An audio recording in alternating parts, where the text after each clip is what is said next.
اللهم بارك على محمد وعلى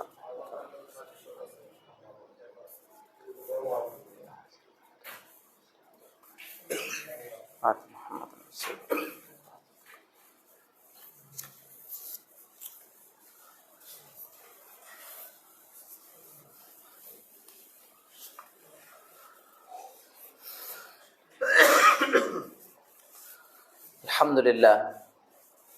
الحمد لله نحمده ونصلي على رسوله الكريم أما بعد فإن خير الحديث كتاب الله وخير الهدي هدي محمد مصطفى صلى الله عليه وسلم وشر الأمور محدثاتها وكل محدثة بدعة وكل بدعة ضلالة وكل ضلالة في النار.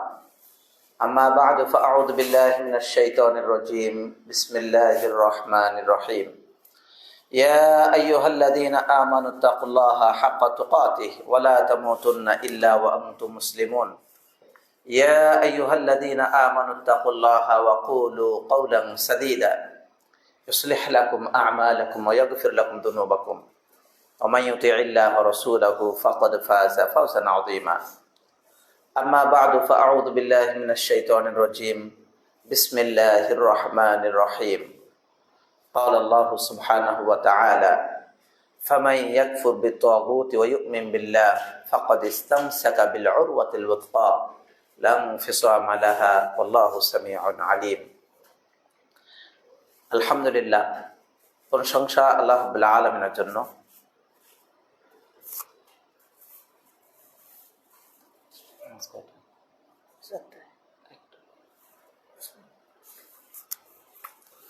আলহামদুলিল্লাহ, প্রশংসা আল্লাহ রাব্বুল আলামিনের জন্য যে আল্লাহ রাব্বুল আলামিন আমাদেরকে সালাতুল জুমাতে আসার মতো সুযোগ করে দিয়েছেন, আমাদেরকে মুসলিম বানিয়েছেন, আমাদেরকে সঠিক আকীদা গ্রহণের সুযোগ দিয়েছেন, আমাদেরকে নানা রকম মুসিবতের মাঝে, যেগুলো দ্বীনি মুসিবত, দুনিয়াবি মুসিবত তো আছেই, তাতে মুমিনও পড়ে কুমিনও পড়ে, কিন্তু নানা রকম দ্বীনি বালা মুসিবতের মাঝেও আমাদেরকে হেফাজত করেছেন যে আল্লাহ তাআলা আমাদেরকে এমন ঈমান আমলের অন্যতম কাজ জুমার সালাতে সুযোগ করে দিয়েছেন। তার শুকরিয়া বলি আলহামদুলিল্লাহ। দরুদ ও সালাত বর্ষিত হোক মানবতার মুক্তিদূত আহমদ মুস্তাফা মুহাম্মদ মুস্তাফা সাল্লাল্লাহু আলাইহি সাল্লামের উপর, যে রাসূল সাল্লাল্লাহু আলাইহি সাল্লামের মাঝে আমরা সকল বিষয়ে আদর্শ পাই, যাকে আল্লাহ তাআলা সারা বিশ্ববাসীর জন্য, বিশেষ করে যারা আল্লাহ তাআলাকে বিশ্বাস করে, আখিরাত দিবসের আশা করে, তাদের জন্য আদর্শ রূপে রেখেছেন যে নবী সাল্লাল্লাহু আলাইহি সাল্লামকে। সেই নবী সাল্লাল্লাহু আলাইহি সাল্লামের উপর দরুদ ও সালাত বর্ষিত হোক, সকল বলি সাল্লাল্লাহু আলাইহি ওয়াসাল্লাম। অতঃপর উপস্থিত সম্মানিত মুসলিম কেরাম, মসজিদ ও মাদ্রাসার বা মসজিদের দায়িত্বশীল ভাই ও বন্ধুরা, পর্দার আড়ালে প্রিয় বোনেরা, আজকে আপনাদের সামনে মূলত পূর্বের আলোচনা থেকে কিছু আলোচনা বৃদ্ধি করব। আমি অনেকদিন আগে খুতবা দিয়েছিলাম, যেহেতু সেদিন বলেছিলাম যে আগামীতে খুতবা দিলে বাকি অংশগুলো আলোচনা করবেন ইনশাআল্লাহ, তো সেই দৃষ্টিভঙ্গিটা আমার মনে আছে হিসাবে কিছু আলোচনা করব। এছাড়াও এর মাঝে সাময়িক কিছু বিষয় আমাদের আসবে বিইذنিল্লাহ। আমরা এর আগে আলোচনা শুনেছিলাম যে নাওয়াকিদুল ইসলাম বা ঈমান, ঈমানকে ভঙ্গকারী বিষয় কি কি, ঈমান নষ্টকারী বিষয় কি, অনেকদিন আগে। তো সেখানে আমরা জানতে গিয়ে ঈমান আসলে যে ভঙ্গ হয় তার নমুনা জেনেছি। সালাত যেমন কেউ যদি আদায় করে, সব ঠিকঠাক যদি থাকে, সুন্দর করে ওযু করে এসে মনের ভিতরে খুশু খুজুর সবকিছু নিয়ে সালাত আদায় করছে, কিন্তু তার যদি বায়ু নির্গত হয়, এরপরে সেই ব্যক্তি যতই ভালো করে সালাত আদায় করুক না কেন, তার সালাত আর কবুল হবে না। অনুরূপভাবে ঈমানও, একজন ব্যক্তি ঈমান আনার পর যতই ইবাদত বন্দেগী করুক, কিন্তু ঈমান ভঙ্গের কোনো যদি কারণ ঘটিয়ে দেয়, তাহলে সেই ব্যক্তির আর ঈমান থাকবে না। ফলে সে যতই আমল করুক, তার আমল আর টিকবে না। তাই আল্লাহ তাআলা বলেন লাইন আশরাকতা লা ইয়াহবাতান্না আমালুক ওয়া লা তাকুনান্না মিনাল খাসিরিন। যদি আপনি শিরক করতেন তাহলে আপনার আমল সব নষ্ট হয়ে যেত এবং আপনি হতেন ক্ষতিগ্রস্ত। তাই আমলের আগে ঈমান, এমনকি ঈমান ও আমলের আগেও ইলম দরকার। আল্লাহ তাআলা বলেন ফা'লাম আন্নাহু লা ইলাহা ইল্লাল্লাহ, জেনে রাখো যে আল্লাহ তাআলা সত্যিকার অর্থে এক। তাই আল্লাহ তাআলা যে এক, এই এক জানার ক্ষেত্রে আমাদের কিছু বিষয় রয়েছে যেগুলো জানতে হবে, এগুলো না জানলে এবং সেই ধরনের ঘটনায় ঘটে গেলে ইমান নষ্ট হয়ে যাবে। তার মাঝে আমরা জেনেছিলাম অন্যতম হলো শিরক। প্রথম নাম্বার শিরক। শিরক করলে আমল বাতিল হয়ে যায়। কেউ যদি ব্যক্তি এবং আল্লাহ তাআলার মাঝখানে কোনো মাধ্যম বানিয়ে আল্লাহ তাআলাকে চায়, তাহলে সেটাও এক প্রকারের শিরক এবং এর দ্বারা তার ঈমান নষ্ট হয়ে যায়। আজকে 3 নম্বর যেটি বিষয় তা বলবো, যেই ব্যক্তি মুশরিক ব্যক্তিকে মুশরিক বা কাফের মনে করবে না, যে মুশরিক তাকে মুশরিক মনে করবে না, অথবা কাফের ব্যক্তির বা মুশরিক ব্যক্তির শিরকের ব্যাপারে সন্দেহ করবে, কুফরের ব্যাপারে সন্দেহ করবে, অথবা কুফরের মাযহাবকে, কুফরের আদর্শকে, শিরকি মাযহাবকে, শিরকি আদর্শকে সঠিক বলে বিবেচনা করবে, তাহলে সেই ব্যক্তি উলামায়ে কেরামের ঐক্য মতে কাফের হয়ে যাবে। মারাত্মক বিষয়। সুতরাং কোন শিরককে আমরা সঠিক বলতে পারি না। আমরা জানাই অথবা না জানাই অনেক সময় বলে থাকি আমরা মুসলমান, আলহামদুলিল্লাহ, অন্যরা আছে অমুসলিম, তারাও একটা দিনের উপরে আছে, সেই দিক থেকে তারাও তো একটা পর্যায়ে আছে। যে দিন মানে না নাস্তিক তার বিষয় আলাদা, কিন্তু যে কোনো না কোনো ধর্ম মানে সেও মোটামুটি ভালো। এটা মারাত্মক ক্ষতিকর কথা। কারণ যে এমন ধর্ম মানে যাতে পূজা করা হয়, আল্লাহর সাথে শিরক করা হয়, সে আবার ভালো হয় কিভাবে?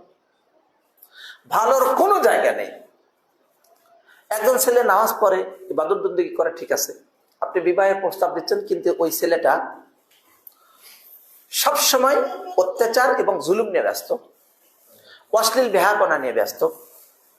তার চেয়েও মারাত্মক বিবাহের ক্ষেত্রে সে অন্য কোনো নারীর সাথে অবৈধ সম্পর্কে লিপ্ত। আপনি বললেন যে ছেলেটা মাশাআল্লাহ ভালোই, বিবাহ দেওয়া যায়, শুধুমাত্র ছেলেটা অন্য একটা মেয়ের সাথে একটু অবৈধ সম্পর্কে জড়িত, আপনি বাকি মোটামুটি সব ঠিক আছে, বিবাহ হবে না, ক্যান্সেল, বাতিল। একটাই, ও যদি আরো অন্য অপরাধ ছোট কিছু করে থাকে কোনো ব্যাপার না, কিন্তু এই জায়গায় বিবাহের ক্ষেত্রে এই প্রশ্ন যদি থাকে সম্পূর্ণ বাতিল, এটা আর গ্রহণ হবে না, নতুন করে আর কোনো প্রশ্নের প্রয়োজন হবে না। আপনি আল্লাহ রাব্বুল আলামিনের ক্ষেত্রে বান্দার বিষয়ের সাথে মিলাতে পারবেন না। যে আল্লাহ রাব্বুল আলামিন লালন করেন, পালন করেন, সবকিছু দেন, সেই আল্লাহর সাথে শিরক করলো একজন ব্যক্তি, আর তার দিনকে আপনি যদি বলেন যে ওটাও একরকম ভালো আছে যেহেতু সে একটা দিন মানে, হবে না, আপনার ঈমান বাতিল, আপনার ঈমান বাতিল। আপনি এইভাবে বলার কোনো সুযোগ নেই। কারণ যেখানে আল্লাহ তাআলা বলছেন অন্য কিছু যে তালাশ করলো, খুঁজলো, সে আখিরাতে ক্ষতিগ্রস্ত। এই দিন ইসলাম আসার পরে অন্য কোন দিন আর গ্রহণ করা হবে না। কারণ কি? কারণ আল্লাহ তাআলা দিন ইসলাম দ্বারা, মুহাম্মদ সাল্লাল্লাহু আলাইহি ওয়াসাল্লামের শরীয়তের দ্বারা সকল দিনকে বাতিল করেছেন, এবং আল্লাহ তাআলার কাছে কেবলমাত্র গ্রহণযোগ্য দিন হলো ইসলাম। ইন্না দীনা ইনদাল্লাহিল ইসলাম। সুতরাং আল্লাহ রাব্বুল আলামিনের কাছে একমাত্র জীবন ব্যবস্থা ইসলাম। অতএব ইসলাম ছাড়া অন্য দিন যদি কেউ তালাশ করে আখিরাতে ক্ষতিগ্রস্ত। দুনিয়াতে আল্লাহ তাআলা রিজিক দান করেন কাফেরকেও, মুমিনকেও। দুনিয়াতে কেউ টাকা পয়সা, অর্থ সম্পদ অনেক কিছু পেলো, আর ভাবলো যে আমি যদি ভালোই না হতাম, আল্লাহ আমাকে এত দেয়, তোমার চেয়ে আমি ভালো আছি। সেই সময় তারা বলতো যদি সে আসলেই এমন হতো তাহলে তার ধনভাণ্ডার থাকে না কেন?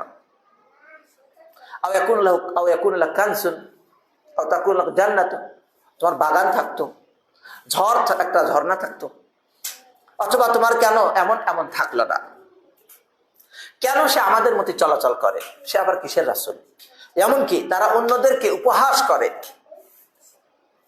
যে তাদের তো কেবলমাত্র আপনার অনুসরণ করে শুধু নিম্ন শ্রেণীর লোকেরা, বড় লোকরা তো করে না, আমরাই ভালো আছি, টাকা পয়সা আমাদের বেশি, তোমরা ইমান আমল ইবাদত বন্দেগী, আল্লাহ আল্লাহ এইসব নিয়ে তোমরা সবসময় ব্যস্ত থাকো, কই টাকা পয়সা তোমাদের বেশি দেখি না। মুহাম্মদ সাল্লাল্লাহু আলাইহি ওয়াসাল্লাম তো অনুসরণ করে শুধু গরিবরা, বেলাল, খাব্বাব, খুবাইব, যারা টাকা নাই পয়সা নাই তারা অনুসরণ করতেছে, বড় ধনী তারা কই? কিন্তু আল্লাহ রাব্বুল আলামিনের কাছে টাকা পয়সা দিয়ে, অর্থ সম্পদ দিয়ে এবং অনেক মান সম্মান ইজ্জত দুনিয়াতে কেউ পেল, এটা আল্লাহ তাআলার কাছে সম্মানের কোনো মানদণ্ড নয়। আল্লাহ তাআলা তার কাছে মানদণ্ড হলো তাকওয়া। সুতরাং কোন ব্যক্তি যদি স্বাভাবিক অন্যান্য ভালো কাজ না করে অথবা খারাপ কাজ করে, এরপরে আল্লাহ তাআলা তাকে প্রচুর সম্পদ দিল, আর সে যদি বলে তো তোমাদের এই দিনের চেয়ে আমি ভালো আছি, আমাদের দিনই ভালো, আমরা ইহুদি মানে খ্রিস্টান মানে মুশরিক ইহুদি বা হিন্দু আরো কিছু, এরপরও আমাদের তো অনেক আছে, তোমাদের দিন যদি সত্য হতো তোমরাই তো বেশি পেতে। আল্লাহর কথা শোনো, কই আল্লাহ তো তোমাদের দিচ্ছে না। এদের ব্যাপারে আমরা হয়তো এরকম কথা শুনলে অনেক সময় ভেতরে সংশয় আসতে পারে, কথা তো ঠিক, আল্লাহ যদি আমাকে ভালোবাসতেন তো দিতেন, কিন্তু আল্লাহ তাআলা এটা খণ্ডন করেছেন। আল্লাহ রাব্বুল আলামিন বলেন, ফাআম্মাল ইনসান ইযা মাবতালাহু রাব্বুহু ফাআকরামাহু ওয়া না'আমাহু ফায়াকুলু রাব্বি আকরামান। মানুষকে যখন আল্লাহ তাআলা পরীক্ষা করেন অথবা তাকে সম্মানিত করেন, অর্থ সম্পদ ইত্যাদি মান সম্মান ইজ্জত পদ পদবি দিয়ে সম্মানিত করলেন, নেয়ামত দান করলেন, সে বলে যে আমার রব আমাকে সম্মানিত করেছেন। ওয়া আম্মা ইযা মাবতালাহু ফাকাদারা আলাইহি রিজকা ফায়াকুলু রাব্বি আহানান। আর যখন আল্লাহ রাব্বুল আলামিন তাকে রিজিক সংকুচিত করে দেন, তাকে যখন সামান্য করে দেন, এইভাবে তাকে পরীক্ষা নিয়ে থাকেন, তখন সে বলে আমার রব আমাকে লাঞ্ছিত করলেন, আমার রব আমাকে লাঞ্ছিত করলেন। স্বাভাবিক দৃষ্টিতে মনে হচ্ছে যে কথা তো যুক্তি আছে, অর্থ সম্পদ দিল না, টাকা পয়সা দিল না, গরিব অসহায় অন্যের কাছে চায়, অমুক করে তমুক করে, এরা তো লাঞ্ছনাই। আল্লাহ তাআলা এই কথার উত্তর দিলেন এইভাবে, কাল্লা, কখনো না, কখনো না, বাল্লা তুকরিমুল ইয়াতীম, বরং তোমরা ইয়তীমকে সম্মান করো না, তাদেরকে তোমরা যথাযথভাবে ইকরাম করো না, খাবার দাবার যা প্রয়োজন সেভাবে তোমরা দাও না। অর্থাৎ এখানে আল্লাহ তাআলা শব্দ ব্যবহার করলেন কাল্লা, আরবি শব্দ। কাল্লা মানে কখনো না, অর্থাৎ যখন এই কাল্লা এই আরবি শব্দটা ব্যবহার হবে তার মানে হলো আগের যা ছিল সেটা সঠিক না। অর্থাৎ আল্লাহ তাআলা সম্মানিত করলে যে অর্থ সম্পদ বেশি দেন, অথবা লাঞ্ছিত বা অপমান করলে, অর্থাৎ তাকে যে আল্লাহ তাআলা ভালোবাসবেন না, বা টাকা পয়সা কম দিলে যে আল্লাহ রাব্বুল আলামিন তাকে ভালোবাসেন না, এরকম ধারণা করা সঠিক না। বরং আল্লাহ তাআলা অন্য আয়াতে বলেন, ইন্না আকরামাকুম ইনদাল্লাহি আতকাকুম, আল্লাহ তাআলার কাছে সবচেয়ে মর্যাদাবান সম্মানিত ব্যক্তি হলো যে আল্লাহকে বেশি ভয় করে। সুতরাং আল্লাহকে ভয় করবে এই ব্যক্তি, আর যে আল্লাহকে মান সম্মান নষ্ট করার জন্য আল্লাহর সাথে শিরক করে মুশরিক হবে, এই দুইজন ব্যক্তি কখনোই সমান হতে পারে না। অতএব যেই ব্যক্তি আল্লাহকে মান্য করার পথে চলে, ইসলামের পথে চলে, আত্মসমর্পণের পথে চলে, আল্লাহ তাআলা যেভাবে বলেন সেইভাবে মানে, আর আরেকজন ব্যক্তি আল্লাহ তাআলাকে মানে না, আল্লাহ যেভাবে বলেন তা শোনে না, বরং আল্লাহর জায়গায় আরেকজনকে বসিয়ে দিয়ে তার কথা শোনে, এই দুই ব্যক্তি কি কখনো সমান হতে পারে না। এই দুই ব্যক্তি কখনোই সমান হতে পারে না। তাই আল্লাহ তাআলা এই দুই ব্যক্তিকে, জীবিত এবং মৃত, এদের সাথে উদাহরণ দিয়েছেন। আল্লাহ তাআলা বলেন, ওমা ইস্তাবিল আহইয়া ওয়াল আমওয়াত, জীবিত এবং মৃত সমান না। জীবিতকে যার ইলম আছে, যে আল্লাহকে জানে এবং আল্লাহকে মানে, ঈমানদার। আর মৃত যার ঈমান নাই, যার আমল নাই, যে আল্লাহকে মানে না, কুফর করে এবং আল্লাহ তাআলার কথা মতো চলে না, এই দুটো সমান নয়। আল্লাহ তাআলা বলেন, ইন্নাকা লা তুসমিউল মাউতা, আপনি মৃতকে শোনাতে পারবেন না। যেমন ভাবে বাহ্যিক কোনো ব্যক্তি যদি মৃত হয়, কবরে থাকে, ওই ব্যক্তিকে যেমন শোনানো যাবে না, অনুরূপ ভাবে আত্মা যার মৃত্যু, যার আত্মার ভিতরে শক্তি নাই, সেও অনুরূপ মৃত, তাকেও আপনি শোনাতে পারবেন না। অর্থাৎ তাকে আপনি শোনানোর পরেও, তাকে হেদায়েতের বাণী 1000 বার শোনালেও তার এটা শ্রবণ হবে না। অর্থাৎ এমন শ্রবণ হবে না যেই শ্রবণ তার উপকারে আসবে। সে তো শোনে, কিন্তু শুনেও তার কোনো উপকারে আসে না, মৃত। অন্য আয়াতে আল্লাহ তাআলা বলেন, আমওয়াতুন গায়রু আহইয়া, মৃত জীবিত না, দুইটা শব্দ। আপনি যদি ভালোভাবে খেয়াল করেন, মৃত বললেই তো যথেষ্ট। আবার গায়রু আহইয়া বলার দরকার কি? জীবিত না, মৃত আবার জীবিত না, দুটা তো ঘুরে ঘুরে একই রকম কথা। যে জীবিত সে মৃত না, আর যে মৃত সে জীবিত না, একটা বললে আর একটা বোঝা যায়। তাহলে আমওয়াতুন জীবিত, মৃত বললেই যথেষ্ট। আবার সাথে বললেন গায়রু আহইয়া। মনে রাখবেন, কোরআনের প্রত্যেকটা শব্দের ভিতরে হিকমত আছে। একটা শব্দ আল্লাহ তাআলা যদি এক জায়গায় একভাবে ব্যবহার করেন, ওইটা আরেক জায়গায় আরেকভাবে ব্যবহার করেন, এর মাঝেও একটা হিকমত, তাৎপর্য রয়েছে। মৃত জীবিত না, দুটা বললেন, কারণ তারা যে মূর্তি পূজা করত, তাদের এমন কিছু ছিল, কিছু মৃত আছে যে মৃত থেকে জীবিত বের হয়, আবার কিছু জীবিত আছে যে জীবিত থেকে মৃত বের হয়। কিছু মৃতকে আল্লাহ তাআলা জীবিত করেন, আর কিছু জীবিতকে আল্লাহ তাআলা মৃত করেন। জীবিতকে মৃত করেন এটা আমরা সবাই জানি। এই যে এখন বসে আছি মাশাআল্লাহ মসজিদের ভিতরে, আবার আমরা সবাই বের হতে পারবো কিনা জানি না। যে কোনো সময় যে কোনো ব্যক্তির মৃত্যু হতে পারে, মৃত্যু আসতেই পারে, কিন্তু মৃত থেকে জীবিত এটা কিভাবে? আপনি এবার খেয়াল করুন, বাস্তব জীবনে যে বিষয়গুলো আমাদের সামনে আসে, এই বিষয়গুলো মানুষ এবং অন্যান্য প্রাণীর ক্ষেত্রে আল্লাহ তাআলা বলেছেন ইহয়িল মাউতা, তিনি মৃতকে জীবিত করেন। কুলিল্লাহুম্মা মালিকাল মুলক তুতিল মুলকা মান তাশা ওয়া তানজিউল মুলকা মিম্মান তাশা ওয়া তুইজ্জু মান তাশা ওয়া তুযিল্লু মান তাশা বিয়াদিকাল খায়র ইন্নাকা আলা কুল্লি শাইইন কাদির। তুলিজুল লাইলা ফিন নাহার, আপনি রাতকে দিনের মাঝে প্রবেশ করান। ওয়া তুলিজুন নাহারা ফিল লাইল, আর দিনকে রাতের মাঝে প্রবেশ করান। ওয়া তুলিজুন নাহারা ফিল লাইল ওয়া তুখরিজুল মাউতা, ও নয়তে আল্লাহ তাআলা বলেছেন তুহয়িল মাউতা, আপনি মৃতকে জীবিত করেন। ইব্রাহিম আলাইহিস সালাম বললেন কিভাবে জীবিত করেন, দেখায় দিলেন যে কেটে কেটে প্রাণীগুলো আলাদা আলাদা জায়গায় রাখো, তারপর ডাক দাও, দৌড়িয়ে চলে আসবে। এটা তিনি বাস্তবে দেখায় দিলেন। সুবহানাল্লাহ। আমাদের সময়ও আল্লাহ তাআলা আমাদেরকে দেখিয়ে দেন, কিন্তু আমরা খেয়াল করি না। আপনি যদি দেখেন মৃত, আমি যে আছি, আমি মৃত থেকে এসেছি, আবার আমার থেকে মৃত বের হয়। যেমন যখন কেউ স্বামী স্ত্রীর মাধ্যমে সন্তান আসে, স্বামী স্ত্রীর মাধ্যমে তার যে সম্পর্ক তৈরি হয়, তাতে যে শুক্র বের হয়, বীর্য বের হয়, সেটা মৃত, জীবিত না। সেখান থেকে বের হয় জীবিত। সুবহানাল্লাহ বিহামদিহি সুবহানাল্লাহিল আযীম। আবার এই জীবিত থেকে আবার সেই মৃত শুক্র বের হয়। অন্যদিকে আপনি যদি ডিম দিকে তাকান, ডিম মৃত, তার ভিতরে জীবন নাই। যারা সায়েন্স নিয়ে গবেষণা করে ইত্যাদি, তারা কেউ বলেন যে ডিমটা জীবিত, এটা সামনে বড় হবে, এরকম কেউ বলেনি, আমরাও জানি। তাহলে ডিম যেটা মৃত, এটাকে আবার যখন তা দেওয়া হচ্ছে, আস্তে আস্তে আস্তে আস্তে সেটাকে একটা প্রক্রিয়ার মাধ্যমে আল্লাহ তাআলা আবার তা থেকে জীবিত বাচ্চা বের করেন। সুবহানাল্লাহ বিহামদিহি সুবহানাল্লাহিল আযীম। অনুরূপ ভাবে জীবিত যে প্রাণী, যেমন মুরগি অথবা অন্য কোনো প্রাণী যা ডিম পারে, পাখি, সেটা জীবিত, তা থেকে ডিম বের হয়, সেটা মৃত বের হয়।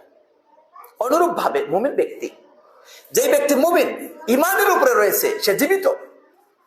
এই জীবিত ব্যক্তি থেকে আল্লাহ তাআলা মৃত ব্যক্তি বের করেন কাফের, যে ঈমান আনে না, কুফর, সে মৃত। আবার কাফের ব্যক্তি যে রয়েছে, ওই ব্যক্তির থেকে আল্লাহ রাব্বুল আলামিন আবার জীবিত মুমিন ব্যক্তি বের করেন। যেমন অনেক কাফের ছিল যাদের সন্তান ইসলাম গ্রহণ করেছে, এমনকি পিতার সাথে যুদ্ধ করেছে। আবার এমন অনেক পিতা আছে,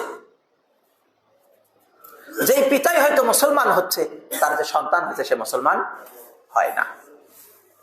এখনো আমাদের সামনে আছে এমন অনেক উদাহরণ। সুতরাং আল্লাহ তাআলা তাই বলেন ওমা আনতা বিমুসমিইম মান ফিল কুবুর। অনুরূপ ভাবে যারা কবরে আছে, যেটা আমাদের বাস্তব জানা মৃত, এই মৃত্যুকেও আপনি শোনাতে পারবেন না। অনুরূপ ভাবে ইন্নাকা লা তুসমিউল মাউতা, মৃত্যুকে শোনাতে পারবেন না। তাই যেই ব্যক্তি মৃতকে জীবিতর সাথে উদাহরণ দিবে আর জীবিতকে মৃতর সাথে উদাহরণ দিবে, কখনোই সমান নয়। হাল ইয়াস্তাবিল্লাযিনা ইয়ালামুন ওয়াল্লাযিনা লা ইয়ালামুন, যারা জানে আর যারা জানে না, তারা কি সমান? ওমা ইয়াস্তাবিল আহইয়া ওয়াল আমওয়াত, জীবিত এবং মৃত কখনো সমান হতে পারে না। তাহলে যার আদর্শ মৃত হওয়ার, যার আদর্শ হলো শেষ হওয়ার, বিনাশ হওয়ার, নষ্ট হওয়ার, ধ্বংস হওয়ার, যে কোনোই কাজে লাগবে না, আখিরাতে যার কোনো রকমের সফলতা থাকবে না, তার দিনকে যদি আপনি বলেন যে তার দিনও ভালো আছে, সেও ভালো, আমরা হয়তো একটু বেশি ভালো, সে একটু কম ভালো, হবে না। আপনি আল্লাহ তাআলার আয়াতের বিরুদ্ধাচরণ করলে, তাই যে ব্যক্তি অন্যের দিনকে, এই জন্য আল্লাহ রাব্বুল আলামিন বিধান দিয়েছেন ফামাই ইয়াকফুর বিত-তাগুত, যে তাগুতকে অস্বীকার করবে, ওয়া ইউমিন বিল্লাহ, আল্লাহর প্রতি বিশ্বাস করবে, ফাকাদ ইসতামসাকা বিল উরওয়াতিল ওয়াসকা, সে দৃঢ় মজবুত হাতল শক্ত করে ধারণ করলো, লাম ফিসামা লাহা, যা কখনো ভাঙার নয়। আল্লাহু সামিউন আলিম, আল্লাহ সর্বশ্রোতা মহাজ্ঞানী। তাই কুফরকে আগে অস্বীকার করতে হবে, আল্লাহ তাআলার সাথে শিরক অস্বীকার করতে হবে, আল্লাহ রাব্বুল আলামিনের জায়গায় তাগুত অস্বীকার করতে হবে। তাগুত কাকে বলে? অনেক সময়, সব সময় আমরা যখন তাগুত শুনলেই শুধু সরকারের কথা মনে করি। তাগুত সরকার, তাগুত সরকার হতে পারে, সেটা যেমন ঠিক। শুধুমাত্র সরকারের মাঝেই তাগুত সমাপ্ত তা নয়। কুল্লু মা তাজাওয়াজা বিহিল আবদু, যার মাধ্যমে বান্দা সীমা লঙ্ঘন করে। তগা, এখানে কিছু আরবি শব্দ গবেষণা করলে আমাদের অনেকের হয়তো বুঝে আসবে না। মোটের উপরে হলো এর অর্থ সীমা লঙ্ঘন করা, অতিক্রম করা। তাহলে যার দ্বারা কোনো ব্যক্তি সীমা লঙ্ঘন করে, অতিক্রম করে চলে যায়, সেটাই তাগুত। সেটা হতে পারে মাবুদ, তাকে ইবাদত করার মাধ্যমে সীমা লঙ্ঘন করলো। দরকার ছিল আল্লাহ তাআলার ইবাদতের মাঝে ক্ষান্ত থাকা, সে আরেকজনের ইবাদত করলো, সীমা অতিক্রম করে ফেললো, তাহলে সে তাগুত। যার ইবাদত করা হয় সে তাগুত। অনুরূপ ভাবে কোনো ব্যক্তিকে এমন ভাবে মান্য করা, যেমন ভাবে যেন আল্লাহকে মান্য করা হয়, তাহলে এই মান্য করার দ্বারাও সে তাকে তাগুত বানিয়ে ফেলল। কোন গাছের যদি ইবাদত করা হয়, কোন পাথরের যদি ইবাদত করা হয়, মূর্তি বা অন্য কোন জায়গায়, শাহজালাল, শাহপরান, বিভিন্ন মাজারে গিয়ে যেই চাওয়াটা আল্লাহর কাছে চাওয়া, সেটা যদি সেখানে চাওয়া হয় তাহলে তাগুত।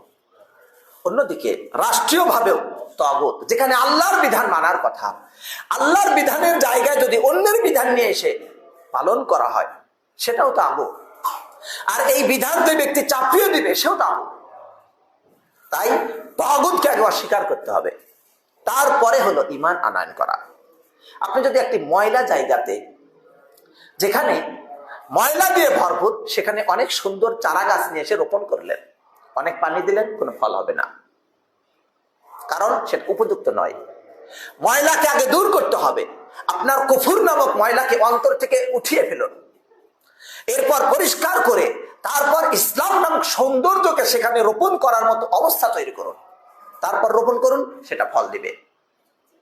আমরা কিছুই বুঝি না, অনেকেই রয়েছে এমন, সকলেই না। এই অবস্থাটি আমরা শুধু নামে মাত্র জানি, আমার নাম আব্দুল্লাহ, আল্লাহর বান্দা, আমি 5 ওয়াক্ত সালাত আদায় করি, বাস যথেষ্ট। কিন্তু সালাতের ভিতরে যেমন ওযু নষ্ট হয়ে গেলে আর সালাত হয় না, জীবন চলার পথে ইমানের কোনো ঘটনা ঘটলে যেটা ইমান নষ্ট করে দেয়, তাহলে এমন হলে যে আমার আর ইবাদত বন্দেগী কবুল হবে না, এই বিষয়ে আমার জ্ঞান নেই। তাই আমরা যা তা বলে ফেলি, যা তা করে ফেলি। এই কুফর বি তাগুত, তাগুতকে অস্বীকার করতে হবে 3টা স্তর। একটা স্তর হলো অস্বীকার করতে হবে, তাকে অপছন্দ করতে হবে, ঘৃণা করতে হবে, এমন ভাবে যে এই অবস্থা থেকে, তাগুতকে এই প্রকারের অস্বীকার করা থেকে কোন ব্যক্তির মাপ নাই, কাউরে মাপ করা হবে না। এই প্রকারের অস্বীকার করা এবং এই প্রকারের তাগুতকে ঘৃণা করা, এটা হলো অন্তরের বিষয়।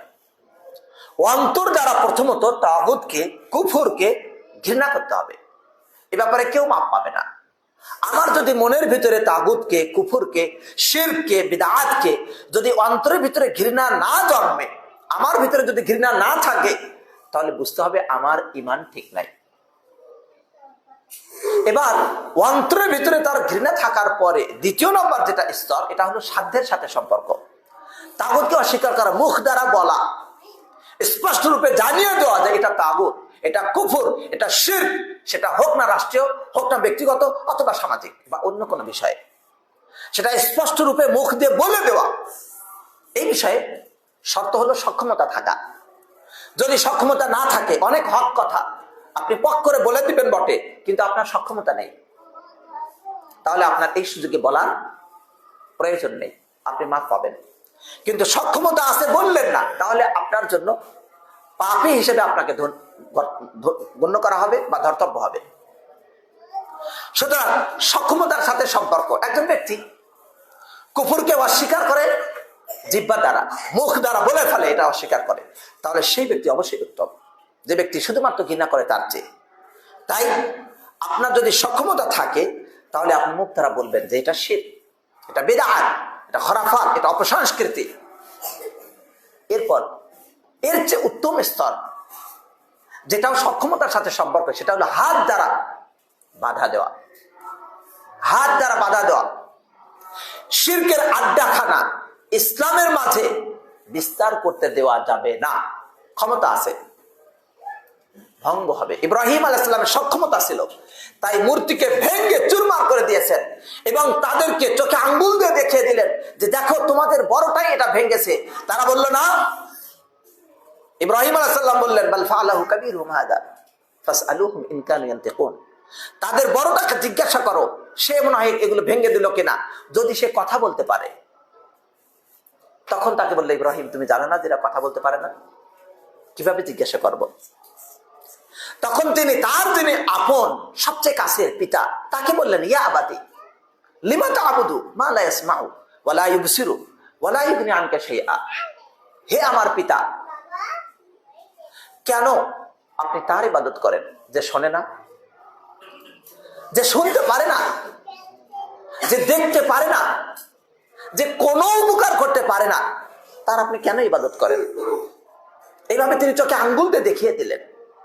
তাহলে যে শুনছে না তার কাছে যারা যাচ্ছে তারা যে ভ্রান্ত এবং খারাপের মাঝে রয়েছে, এটা আপনাকে যুক্তির মাধ্যমে উপস্থাপন করা। তাই এইভাবে যদি বলা হয় অথবা শক্তি প্রয়োগ করে যদি সেই সক্ষমতা আপনার থাকে তাহলে আপনি তা প্রয়োগ করতে পারেন। এই সক্ষমতা একজন ব্যক্তি কেন্দ্রিক হয় না।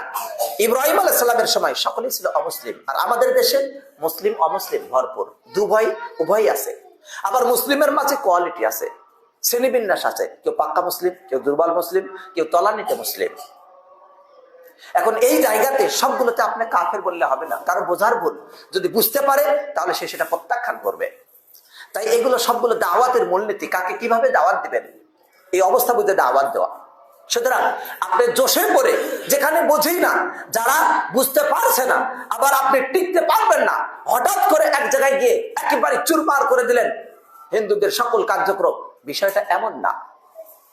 বিষয়টা হলো যে আপনাকে দাওয়াতি কার্যক্রম বেশি করা এবং আপনি যদি রাষ্ট্রীয়ভাবে ব্যবস্থাপনায় শক্তি প্রয়োগ করতে পারেন, আপনি আইন করে দিবেন, বন্ধ হয়ে যাবে। এবং এরপরে আপনি রাষ্ট্রীয় ব্যবস্থাপনায় ভাঙার প্রয়োজন হলে ভাঙতে পারেন। কিন্তু এটা নয় যে সব জীবন ব্যবস্থা হিন্দু খ্রিস্টান সব দিন বাংলাদেশে যথার্থভাবে প্রচার প্রসার করবে, প্রয়োজনে ইসলাম যদি ডেবে যায় যার যার স্বাধীনতা নয়। এমন স্বাধীনতা নাই ইসলামে। ইসলামে ইসলাম চলবে আর অন্যরা শর্ত সাপেক্ষে থাকবে, সেই সময় সে নিরাপত্তা পাবে। এটা হলো ইসলামী রাষ্ট্র ব্যবস্থা। আর আমরা অনেকটা খিচুড়ির মাঝে আছি যাতে সবই বিদ্যমান। সুতরাং আমাদের রাষ্ট্রীয় ব্যবস্থাতেও ট্রান্সজেন্ডার নারী পুরুষ একাকার করে দেওয়া হচ্ছে। এই সবগুলোই চলে এসেছে পশ্চিমা সভ্যতা থেকে। তারা আমাদের উপরে যেন চাপাচ্ছে, কিন্তু আমরা অনেকেই অনুধাবন করতে পারছি না। আমরা মনে করি এটা তো আমার স্বাধীনতা, অসুবিধা কি? ছেলে মেয়ে আজকে আমাদের যুবক সমাজ সরে যাচ্ছে। তাই সকলকে আহ্বান জানাবো, কুফর যেটা ইসলামের বিপরীত, যা আল্লাহর মাখলুকের মাঝে কোনো পরিবর্তন, এটা আল্লাহর সৃষ্টির পরিবর্তন। সৃষ্টি করবেন একমাত্র আল্লাহ, তিনি যেভাবে দিয়েছেন সেভাবে। আপনি সেই সৃষ্টিকে পরিবর্তন করে ভিন্নতা নিয়ে আসবেন, এটা কখনোই সঠিক হবে না। বরং আল্লাহর সৃষ্টি রহস্য, আল্লাহ তাআলা যে খালেক, তার সাথে আপনার বিপরীত করা হলো, এটা এক প্রকার শিরক, এটা এক প্রকার অন্যায়। তাই এই ধরনের চিন্তা চেতনা থেকে দূরে থাকা, অন্তত পক্ষে এই কাজগুলোকে অন্তরে ঘৃণা করা, তারপরে নিজের বাস্তবতায় যতটুকু সক্ষম ততটুকু পালন করা। সুতরাং কুফর তাদের সাথে সরাসরি যুদ্ধ করা, এটা হলো সবচেয়ে শক্তি প্রয়োগের বিষয়। তার জন্য সক্ষমতা দরকার। সক্ষমতা নাই, কিচ্ছু নাই। আজকে এক জায়গায় হুরহার করে অনেক কিছু করে দিল, পরের দিন সব হলো ধ্বংস। তাহলে তো হলো না। এটা আপনার ক্ষতির চেয়ে উপকার যখন বেশি হবে তখন আপনি সেই কাজ প্রয়োগ করবেন, আর উপকারের চেয়ে যখন ক্ষতি বেশি হবে তখন আপনি অফ থাকবেন। বলবেন হুজুর এটা আবার কেমন কথা, শাইখ এটা তো আমরা বুঝলাম না। দলিল আল্লাহ রাব্বুল আলামিন বলেছেন, ওয়ালা তাসুবুল্লাযিনা ইয়াদউনা মিন দুনিল্লাহ ফায়াসুবুল্লাহ আদওয়াম বিগাইরি ইলম। যারা আল্লাহ ছাড়া অন্যকে ডাকে তাদেরকে তোমরা গালি দিও না। তাহলে কি করবে? তারা না জেনে অজ্ঞতাবশত আল্লাহকে গালি দিবে। তাহলে আপনাকে গালি না দিয়ে সে গালি দিবে আল্লাহকে। সুতরাং এখান থেকে প্রমাণ হয় যেই জায়গাতে উপকারের চেয়ে ক্ষতি বেশি হবে সেই জায়গার হিকমতের দাবি আপাতত থাকা, ভিন্ন পন্থা অবলম্বন করা, দাওয়াতি কার্যক্রম বেগবান করা। আমাদের অনেক ভাইয়েরাই এই বিষয়গুলো না জানাতে জোশে হুঁশ হারিয়ে ফেলেন, ফলে ক্ষতি হয়ে যায়। তাই মনে রাখবেন, কুফুরকে অস্বীকার করা যেমন জরুরি, অনুরূপ ভাবে অস্বীকার করার মাধ্যম, অস্বীকার করার স্তর, অস্বীকার করার পন্থা এটাও জানা জরুরি। আল্লাহ তাআলা তাই বললেন, ফামাইয়াকফুর বিত্তাগুত ওয়া ইউমিন বিল্লাহ, যে তাগুতকে অস্বীকার করবে এবং ঈমান আনবে সে দৃঢ় হাতল মজবুত ভাবে ধারণ করলো। দিনী ভাই বন্ধুরা, তাই কোন অমুসলিম, ইহুদ, খ্রিস্টান ইত্যাদি যতই চমকপ্রদ তারা কথা বলুক না কেন, বিশ্বাস করার সুযোগ নেই। কারণ তারা স্বয়ং নবী সাল্লাল্লাহু আলাইহি ওয়াসাল্লামের সাথে মিথ্যা বলেছে, স্বয়ং নবী সাল্লাল্লাহু আলাইহি ওয়াসাল্লামকে তারা আঘাত করেছে, স্বয়ং নবী সাল্লাল্লাহু আলাইহি ওয়াসাল্লামকে তারা বিষ দ্বারা হত্যা করার চেষ্টা করেছে। আল্লাহ তাআলা রক্ষা করেছেন। সেই ইহুদিদের প্রতি আমাদের বিশ্বাসের কোনো সুযোগ নেই। তারা এই দেশের মঙ্গল করবে, তাদের নীতিতে ইসলামের উপকার হবে, তা কখনোই নয়। তাদের কোনো তন্ত্র, তাদের কোনো মন্ত্রের মাঝে যতই সেটা চাপাবাজি হোক, তাতে উপকার নেই, মনে রাখার বিষয়। 4 নাম্বার যেটি কারণ, যে ব্যক্তি বিশ্বাস করবে যে আল্লাহর নবী সাল্লাল্লাহু আলাইহি ওয়াসাল্লামের আদর্শের চেয়ে উত্তম কোন আদর্শ আছে, পূর্বের সাথে আমরা সম্পর্ক মিলিয়ে দেব, এবং অথবা আল্লাহ রাব্বুল আলামিন যে বিধান দিয়েছেন সেই বিধানের চেয়ে উত্তম কোন ব্যবস্থা আছে, তাহলে সেই ব্যক্তি ইসলাম থেকে বের হয়ে যাবে। যেমন আমরা যে তাগুতের আলোচনা করেছি, এই তাগুতকে যে প্রাধান্য দিবে, ভাববে এটাই উত্তম আদর্শ, গণতন্ত্র এটাই সবচেয়ে সেরা, পৃথিবীর বুকে গণতন্ত্রের চেয়ে উত্তম আর কিছু নেই। অথচ এই গণতন্ত্র নীতি মানুষের, এর মাঝে ভ্রান্তি বিদ্যমান। মানুষের নীতি কখনো শ্রেষ্ঠ হতে পারে না।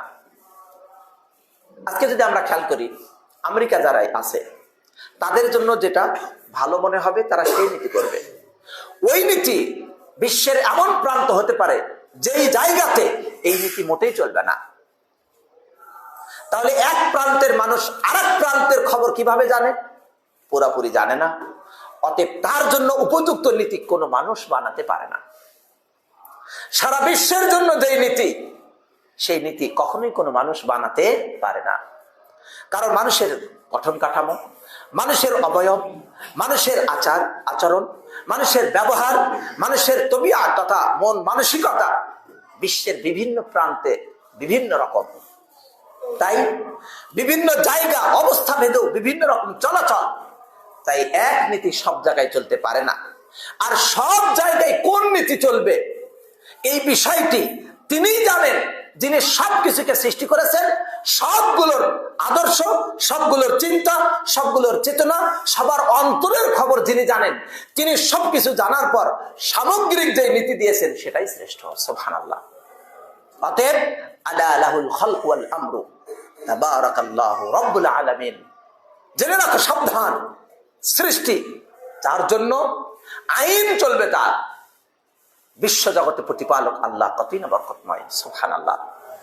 অতএব আপনাকে আল্লাহর আইনের বিপরীতে অন্য কোন আইন যদি আসে আর সেটাকে যদি অস্বীকার করা না হয়, তাহলে সেই ব্যক্তি ইসলামে থাকতে পারবে না।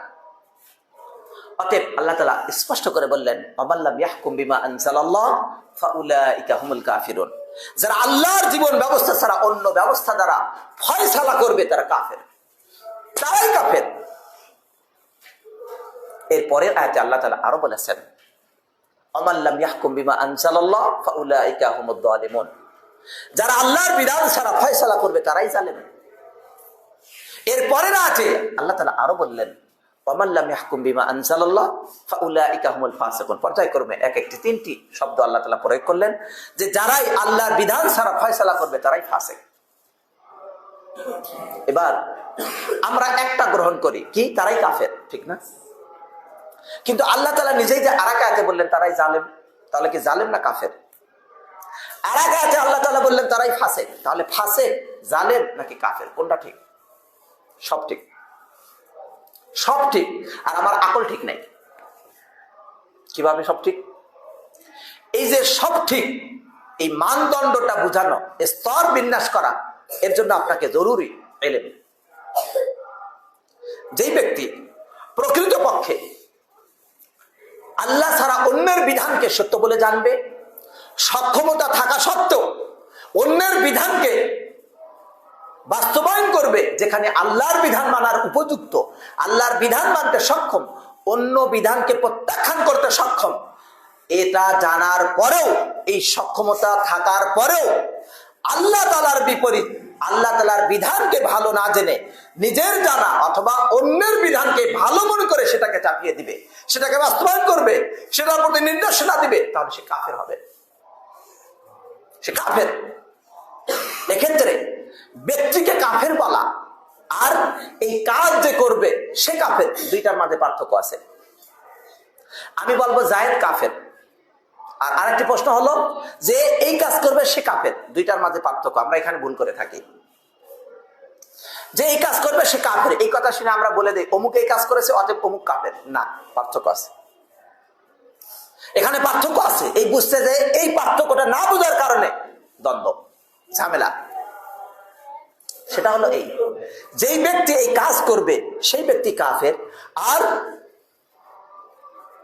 যে ব্যক্তি একটা কাজ করলো, কোনো ব্যক্তি খালেদ, বকর, ওমর বা আর কেউ এরকম কোন ব্যক্তি যখন কেউ কাজটা করলো তখন ওই ওমরকে কাফের বলতে গেলে শর্ত প্রযোজ্য হবে, তাকে বোঝাতে হবে সে হয়তো জাহালাতের কারণে কিছু করে ফেলছে, জানে না, অথবা সে করার পরে পরে তওবা করে ফেলছে, আর আপনি তাকে কাফের হুকুম দিলেন। এক না, তাকে বোঝাতে হবে, তাকে জানাতে হবে এবং তাকে ইসলামের সৌন্দর্য বুঝিয়ে এরপরে যদি তাকে যথাযথ উপযুক্ত ব্যবস্থাপনা সামনে দেওয়ার পরে যদি প্রত্যাখ্যান করে তাহলে সেই ব্যক্তিকে কাফের বলা যাবে। সেক্ষেত্রে আরেক শর্ত প্রযোজ্য,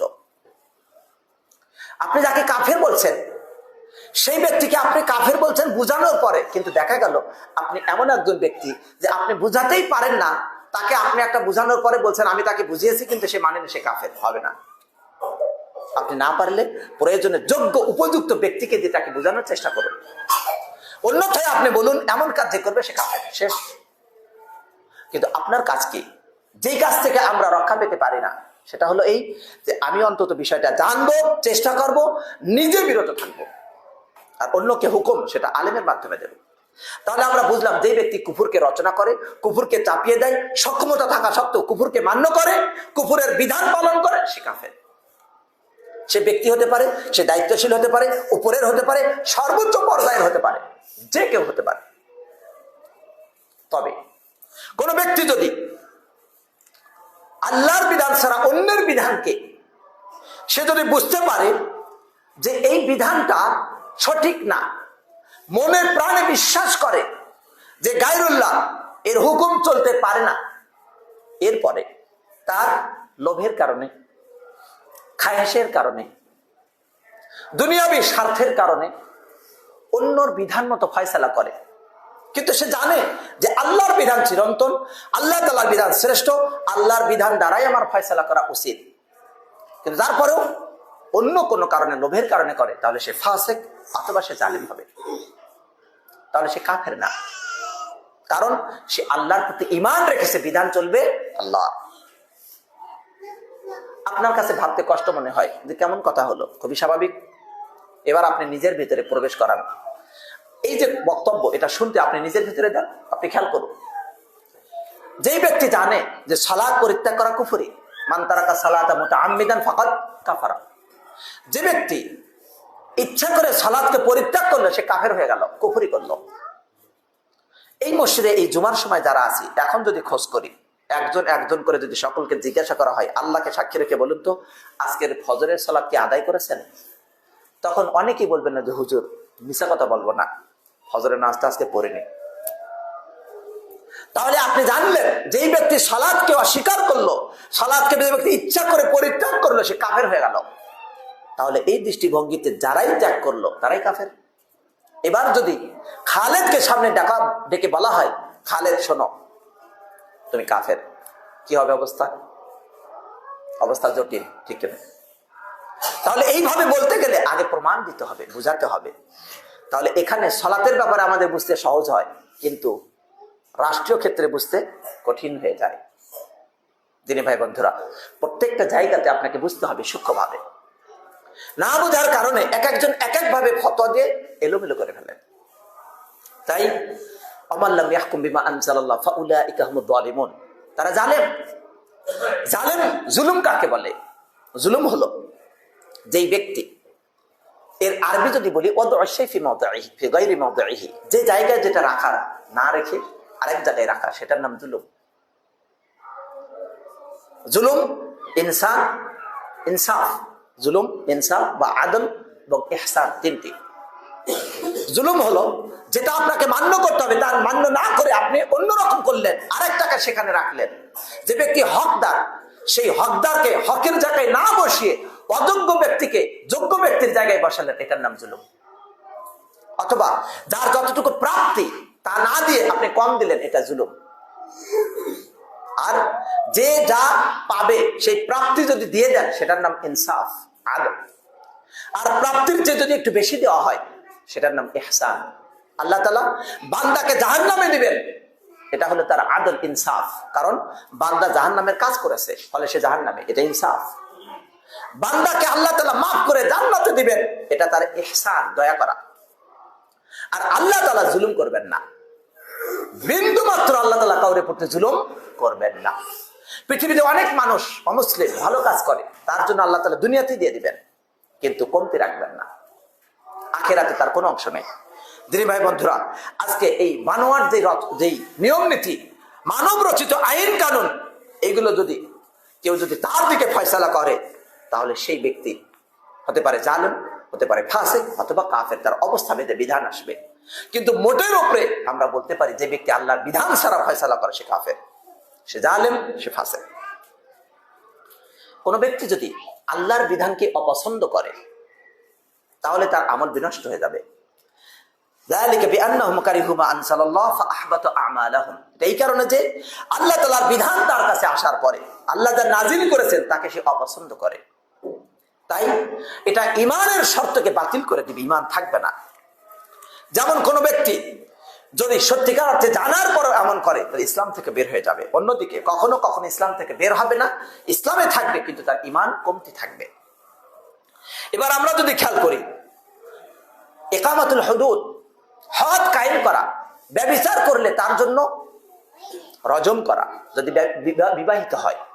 আর যদি বিবাহিত না হয়, অবিবাহিত হয়, তবে তাকে বেত্রাঘাত করা এবং 1 বছর দেশান্তর করা। এই বিধান আল্লাহ তাআলার বিধান। যদি কেউ এই বিধানকে অপছন্দ করে, এটা এই যুগে, বর্তমান যুগে এটা মানবতা বিরোধী, অমুক তমুক ইত্যাদি এই সকল পশ্চিমা ধোয়া নিয়ে এসে যদি বলে যেটা সুন্দর না, বরং সুন্দর হলো গণতান্ত্রিক পদ্ধতিতে যেটা আছে, অমুক আইন যেটা আছে এটাই ভালো, আর এটা ভালো না, এটা আমার পছন্দ হয় না, এই কথা যদি কেউ বলে, মনে প্রাণে যদি এটা বিশ্বাস করে, তাহলে তার সব আমল বাতিল। সে আল্লাহর চেয়ে বেশি বুঝে ফেললো। আল্লাহ রাব্বুল আলামিন যেখানে সকল সৃষ্টির অন্তরের খবর জানেন, আলা ইয়ালামু মান খালাকা ওয়া হুয়াল লাতীফুল খাবীর, যিনি সৃষ্টি করলেন তিনি কি সব জানেন না? তিনি সূক্ষ্মদর্শী, সব জানেন, সেই জেনেই ফয়সালা দেন। আর ওয়ালাকাদ ফাসসালনাহু আলা ইলম, আমি ইলম অনুপাতে বিস্তারিত বর্ণনা করেছি। অতএব যার জানা আছে সেই সত্তার পক্ষ থেকে ফয়সালা এসেছে, আর আপনি সেটাকে খারাপ মনে করেছেন, আপনার জ্ঞানের ত্রুটি এটি। এই জন্য যে ব্যক্তি এমন অস্বীকার করবে, অপছন্দ করবে, তাহলে সেই ব্যক্তি কাফের হয়ে যাবে। তবে কাফের বলার ক্ষেত্রে আমরা শর্ত আগে বলেছি, যে সেই ব্যক্তি আসলে তার জানা আছে কিনা যে এমন করতে হয় না, আর অনেক বিষয়গুলো ব্যক্তিকে কাফের বলার ক্ষেত্রে সাবধান। দ্বিতীয় নম্বর, কোন ব্যক্তি যদি মনে করে জিহাদ এই যুগে চলবে না, এখনকার যুগে আর জিহাদ চলে না, তাহলে হবে না, অস্বীকার হবে, অথবা অপছন্দ করে, অন্তর থেকে জিহাদকে ঘৃণা করে। আল্লাহ কি বিধান দিয়েছেন? মারামারি, কাটাকাটি, অমুক তমুক ইত্যাদি। আপনি অপছন্দ করলেন, ইসলামে থাকতে পারবেন না। আর যাইতেই হোক, সুশীল হতে পারবেন, মানুষের কাছে সভ্য বলে বিবেচিত হতে পারবেন, কিন্তু মুমিন হতে পারবেন না। কারণ আল্লাহ তাআলা জিহাদের মাঝে, এমনকি আল্লাহ তাআলা যে পরিপূর্ণ কিসাস দান করেছেন, হত্যার বদলে হত্যা, এর ভিতরে জীবন আছে, মৃত্যু নেই। হ্যাঁ, আমাদের স্বাভাবিক দুটা চারটা মৃত্যু হতেই পারে, কিন্তু ব্যাপক আকারে মৃত্যু হওয়ার চেয়ে এটা এমন ভাবে যেন রক্ষা করে সমাজকে, যেন এর ভিতরে জীবন রয়েছে। সুবহানাল্লাহ। তাই আল্লাহ তাআলা বলেন, ওয়ালাকুম ফিল কিসাসি হায়াত ইয়া উলিল আলবাব, হে জ্ঞানীরা, যাদের লোভ, যাদের জ্ঞান আছে, আকল আছে, বিবেক আছে, বিচক্ষণতা রয়েছে, যারা বিবেচনার যোগ্যতা সম্পন্ন, তারা মনে রাখো কিসাসের মাঝে জীবন রয়েছে। একটি যদি যথাযথভাবে সমাধান করা হয়, যারা দিনকে অস্বীকার করে, যারা আল্লাহ তাআলার ব্যাপারে এমন কথা বলার স্পর্ধা দেখাতে পারে যা আল্লাহ তাআলার সাথে কখনোই মানানসই নয়, তাহলে ওই ব্যক্তি, তাকে যদি ইসলামের বিধান মতো ফয়সালা করা হতো, ব্যভিচার করার পর যারা বিবাহিত নারী পুরুষ ব্যভিচার করে তাদেরকে যদি রজম করা হতো, একটিকে বিশাল স্টেডিয়ামে দিয়ে 7 দিন ধরে রাষ্ট্রীয় ভাবে যদি সেটাকে প্রচার করা হতো, তাহলে পুলিশ, র্যাব আর আনসার বাহিনী এত লাগতো না, এমনি ঠান্ডা। এরপর নতুন নতুন ফাংশনের জন্য কিছু কিছু রাখতে হতো। কিন্তু আমাদের অপরাধ প্রবণতা ইসলামী ব্যবস্থায় না গিয়ে শুধুমাত্র ইচ্ছামতো ব্যবস্থার কারণে অপরাধ যেমন বাড়ছে, অনুরূপ ভাবে আমাদের সমস্যাও দিন দিন আরো বৃদ্ধি পাচ্ছে। তাই ইসলামের ব্যবস্থার চেয়ে সুন্দর ব্যবস্থা পৃথিবীতে কিছুই নেই। এই বিশ্বাস আপনার অন্তরে করতে হবে, এই বিশ্বাস আপনার কাজে আনতে হবে। তার মানে এই নয় যে আজকে আপনার এলাকায় যেটা ঘটে যাবে তার রজম আপনি চালু করে দেবেন এলাকায়। আপনি কি এলাকার ক্ষমতাবান? আপনার এলাকা আরেকটা এলাকার অধীন, আপনার থানা জেলার অধীন, জেলা বিভাগের অধীন, বিভাগ রাষ্ট্রের অধীন। একটা সমস্যা করলে তার চেয়ে বড় ফোর্স, আপনার এলাকায় একটা দারোয়ান আছে, ওকে আপনি মেরে দিলেন, হ্যাঁ আমি ইসলামী বিধান পালন করতে তুমি বাধা দাও মানে শেষ করলেন। পরে গেল পুলিশ, পুলিশকে আপনি ঠেকাতে গেলেন, তাকেও ঠেকায় দিলেন। তারপরে গেল বিজিবি, সেটাও ঠেকাতে চেষ্টা করলেন। তারপর আর্মি, তারপর এক ব্রাশ তারেক গ্রাম শেষ। আপনি ইসলাম কায়েম হলো, আপনি নিজেই শেষ। সুতরাং আপনাকে বুঝতে হবে এগুলো রাষ্ট্রীয় ভাবে বাস্তবায়ন করতে হবে, আপনার কাজ না, ব্যক্তির কাজ না, এটা রাষ্ট্রীয় দায়িত্ব। কিন্তু আপনার কাজ হলো এটা বিশ্বাস রাখা যে ইসলাম সৌন্দর্যের জীবন ব্যবস্থা। যাই হোক, আমরা 5টি আলোচনা জানলাম, আজকে 2টি আলোচনা করলাম। আল্লাহ রাব্বুল আলামিন আমাদেরকে সত্যিকার অর্থে কোরআনুল কারীমের বিধানগুলোকে সৌন্দর্য বলে বিবেচনা করার তৌফিক দান করুন, আমিন। আমাদেরকে ইসলামকে সুন্দর জানার এবং ইসলামের জীবন ব্যবস্থার মাঝে নিজেকে আত্মসমর্পণ করে সেটাকে যথাযথ মান্য করার জন্য আল্লাহ তাআলা তৌফিক দান করেন, আমিন। আমাদের দেশের, আমাদের সমাজের, আমাদের রাষ্ট্রীয় যারা দায়িত্বে রয়েছে সকলকে ইসলামের সৌন্দর্য বুঝে ইসলামের বিধানকে পালন করার জন্য উদ্যমী হওয়ার তৌফিক দান করুন, আমিন। এবং ইসলামের বিপরীত অথবা ইসলামের সাথে সাংঘর্ষিক অথবা ইসলামের বিধান নয় এমন সকল বিধান থেকে তাদেরকে সরে আসার এবং তাদের প্রতি, অমুসলিম সভ্যতার প্রতি তাদের মাঝে যেন আল্লাহ তাআলা ঘৃণা দান করেন, আমিন। ওয়া আখিরু দাওয়ানা আলহামদুলিল্লাহি রাব্বিল আলামিন।